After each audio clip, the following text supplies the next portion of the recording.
আপনিও কি হোয়াটসঅ্যাপের বায়োতে কিছু একটা লিখে রেখেছেন, কিন্তু কিছু সময় পর সেটা অটোমেটিক গায়েব হয়ে যাচ্ছে? যদি এই সমস্যাটা তোমার সাথে হয়ে থাকে, তো আজকের ভিডিওটা অবশ্যই শেষ পর্যন্ত দেখবে। তো চলো ভিডিওটি শুরু করা যাক। হ্যালো বন্ধুরা, আমি সাগর, টেকমেট সাগর ইউটিউব চ্যানেলে সকলকে স্বাগত। চ্যানেলে যদি নতুন হও অবশ্যই চ্যানেলটিকে সাবস্ক্রাইব করবে, ভিডিওটিতে লাইক করবে এবং ভিডিওটি শেষ পর্যন্ত দেখবে।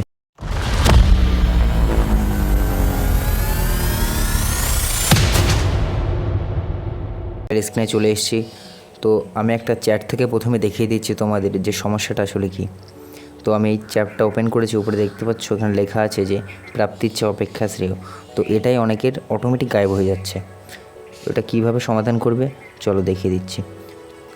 প্রথমে ডান সাইড উপরে 3 ডটে ক্লিক করবে, তারপর সেটিংয়ে ক্লিক করবে, তারপর এখানে যে প্রোফাইল আছে ওখানে ক্লিক করবে, তারপর দেখতে পাচ্ছ নিচে অ্যাবাউট বলে একটা অপশান দ্বিতীয় না অ্যাবাউটে ক্লিক কর, মানে একটা তোমার মন মতো যেটা বায়োলিক সেটা দিয়ে দেবে।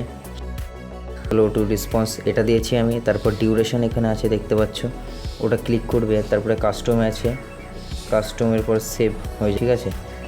এখানে সেভ করার পর দেখতে পাচ্ছ এখানে আমরা এটা 1 মাস রাখতে পারবো। আজকে যেহেতু জুনের 21 তারিখ, তো আমরা 1 মাস সরিয়ে দিচ্ছি। উপরে ডান সাইডে অ্যারোতে ক্লিক করে তারপরে দেখতে পাচ্ছ এখানে 21। তারপর দেখতে পাচ্ছ আমরা এখানে 21শে জুলাই সিলেক্ট করে নিলাম। তারপরে এখানে ওকেতে ক্লিক করব, করার পর টাইম দিয়ে র্যান্ডম একটা টাইম সিলেক্ট করে নেব, ওকেতে ক্লিক করব। তারপরে এখানে টিকতে দেবো, তাহলে আমাদের হয়ে যাবে। তো এটা আমরা সর্বোচ্চ 1 মাসের জন্য করতে পারবো। 1 মাস পর আমাদের আবার এটাকে চেঞ্জ করতে হবে বা পুনরায় সেটাকে আবার আমাদের ঠিক করতে হবে। তো আশা করি ভিডিওটি সকলের ভালো লেগেছে। চ্যানেলে নতুন হলে সাবস্ক্রাইব করবে, ভিডিওটিতে লাইক করবে এবং বন্ধুদের মাঝে শেয়ার করে দেবে। চলো দেখা হচ্ছে পরের ভিডিওতে।